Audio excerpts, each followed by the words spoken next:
Depan belum putus. Belum putus dari awal. Depan nyata.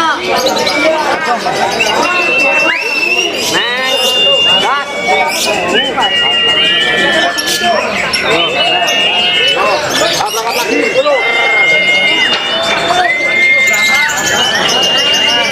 Awas berangkat depan.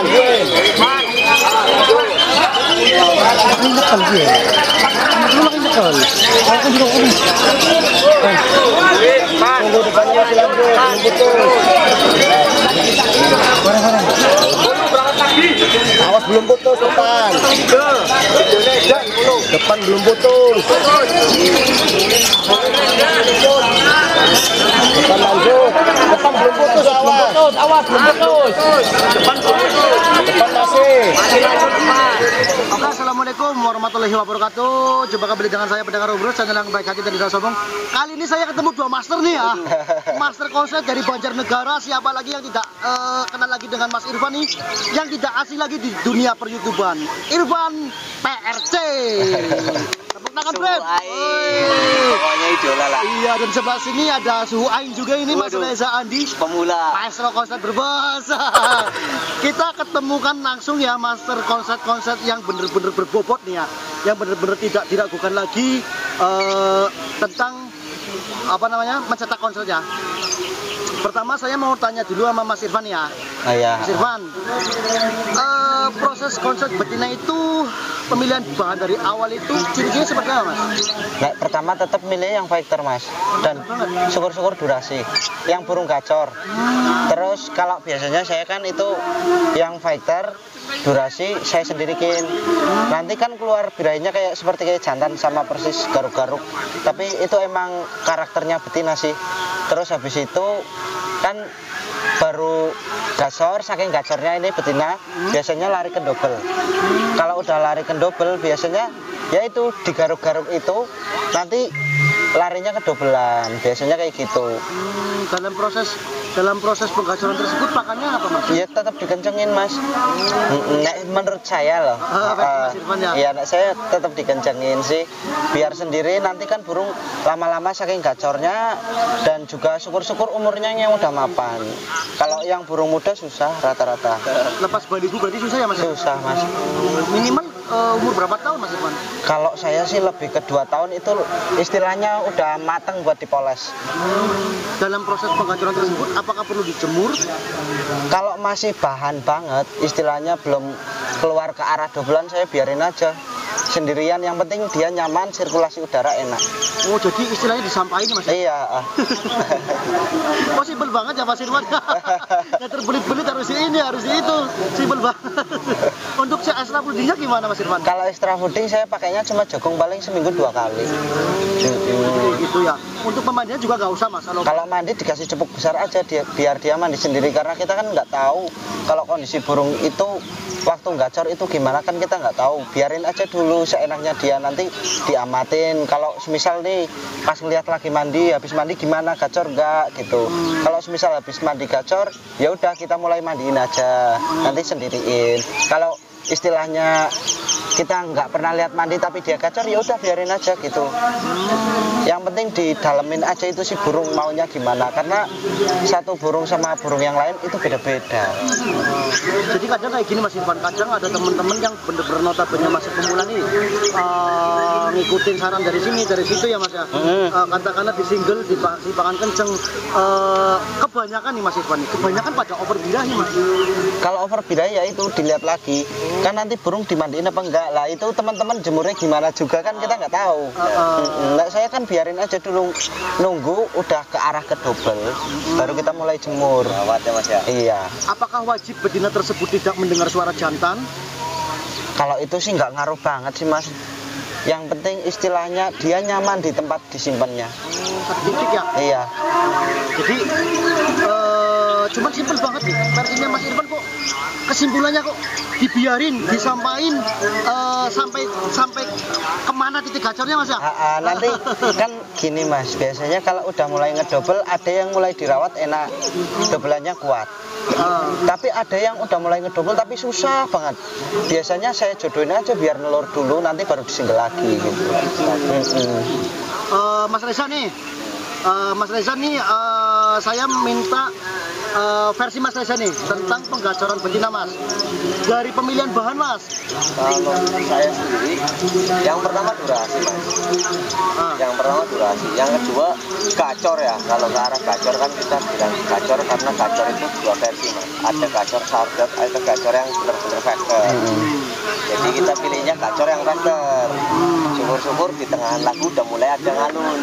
Nah, itu yang kita pilih.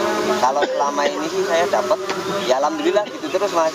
Maksudnya udah ke arah gacor, lagu pun udah mulai ngalun, jadi nggak terlalu ribet lah buat proses kedepannya. Nah, saya sendiri kalau melihat di rumah Mas Reza itu burung direndeng-rendeng itu tujuannya buat apa Mas? Ya tujuannya biar burung terbiasa. Yang pertama kan kayak betina sendiri ya Mas. Kayak betina pun sama kayak jantan ya Mas Irfan. Iya sama. Cuma bedanya kan kalau jantan kita main ceket, tapi kalau betina kan kita rendeng aplak lah. Untuk Mas Irfan sendiri tujuan direndeng itu buat apa Mas? Lah saya buat ngilangin kepo. Kapan saatnya burung direndeng Mas? Yaitu ketika udah mulai ke arah kedobelan. Tapi kalau masih cuma setarian-tarian ya udah biarin aja dulu. Oh gitu ya. Mas Reza, untuk pemandiannya gimana Mas? Kalau mandi pagi ya Mas, kalau buat bahan-bahan banget ya kayak Mas Irfan, mungkin kita cari titik gacornya burung dulu, baru kita proses selanjutnya. Kalau burung udah gacor, udah belajar ngedobel, kita rendeng ya insya Allah kita mulai rawat ke depannya Mas. Memaksimalkan rawatan burung lah. Mas Irfan nih, ketika sudah terpantau dobelan Mas, sudah dobelan, katakanlah sudah 1-2 kali, itu apakah burung tersebut boleh dikawinkan atau gimana Mas? Ya kita lihat lagi Mas, nah, istilahnya dia single dobelannya udah kuat, nggak perlu kawin. Tapi kalau single dobelannya nggak kuat-kuat ya udah dikawinkan aja, buang birahi biar bertelur lagi, proses lagi. Apakah birahinya tidak drop Mas? Ya enggak Mas, kan soalnya namanya burung konslet jadi gini Mas, stepnya insya Allah nggak bakal nurun. Kalau burung semakin tua semakin mapan, jadi stepnya semakin naik gitu. Jadi ibarat kalau sudah naik kelas 1, katakanlah di ternak, walaupun itu sudah naik kelas 1, nggak akan turun kelas Mas ya? Nanti malah naik. Iya, Mas. ibaratnya kalau semisal habis di ternak, kan burung belum kondisi, dia udah kondisi lagi, pasti balik lagi. Bisa nambah lagi. Oh, jadi semakin gimana ya? Intinya ketika burung dobelannya belum kuat, dibuang telur itu loloh apa dibuang telur aja Mas? Buang telur aja Mas. Habis itu singgil lagi ya Mas? Oh, jadi gitu teman-teman, habis buang telur disinggil lagi, direndeng atau gimana Mas? Yo disinggil dulu aja sendiri, penggacoran lagi, larinya ke penggacoran lagi kayak awal lagi. Nah kita lihat nanti kan burung udah seperti apa dulu.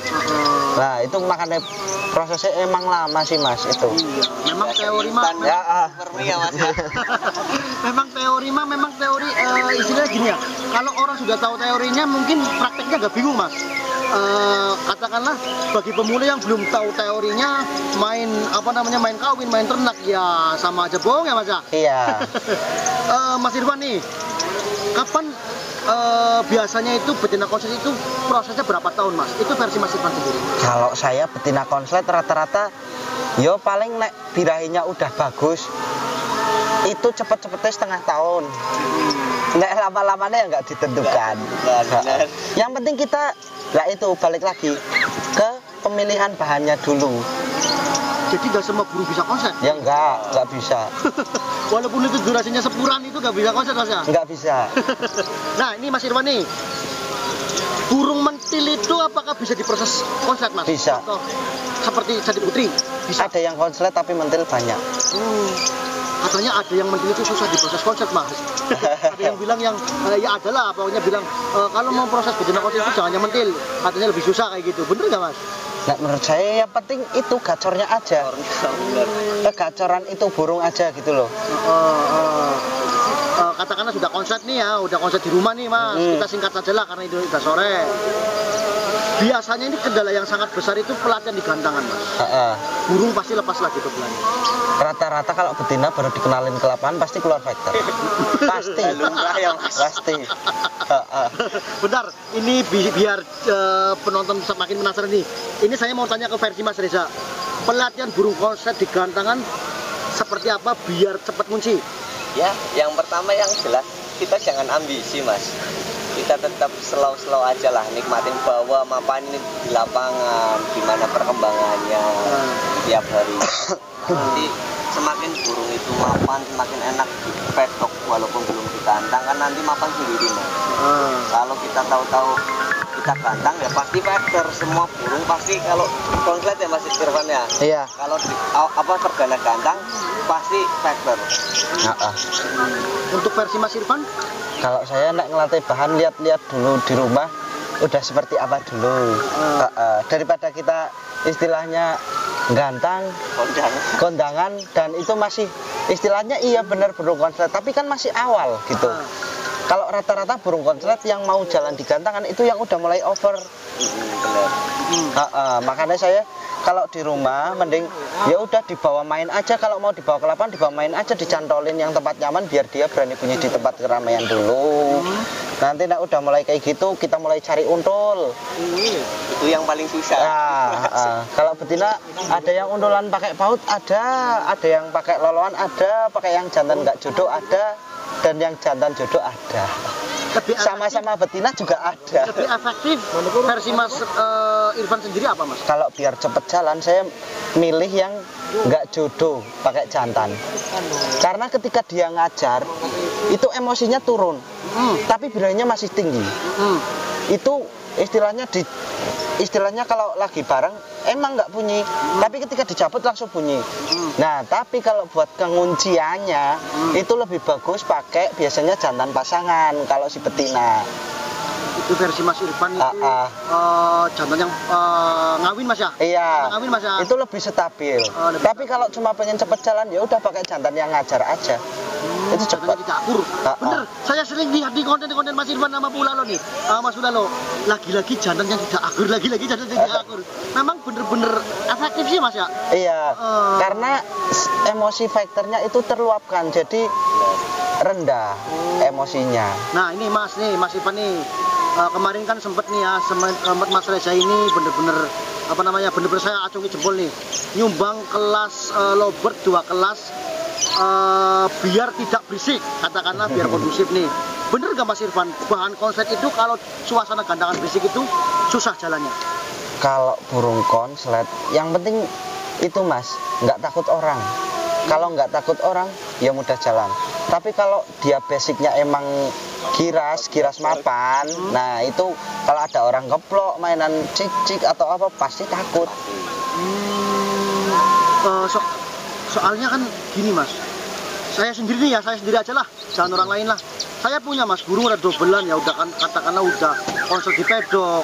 Ketika digantang Mas, dia kalau ada tepukan tangan, ada teriakan orang, dia kaget, back lagi Mas, saya gitu loh Mas. Jantan atau betina? Betina Mas. Kalau betina saya lebih sering latih di tengah. Oh, jadi langsung di tengah aja? Iya, di tengah. Bunyi nggak bunyi? Iya. Bunyi nggak bunyi di situ pokoknya. Kita kan jadi lebih tahu dia itu nggak jalannya karena apa gitu. Oh, kayak gitu. Jadi seperti itu teman-teman, versi Mas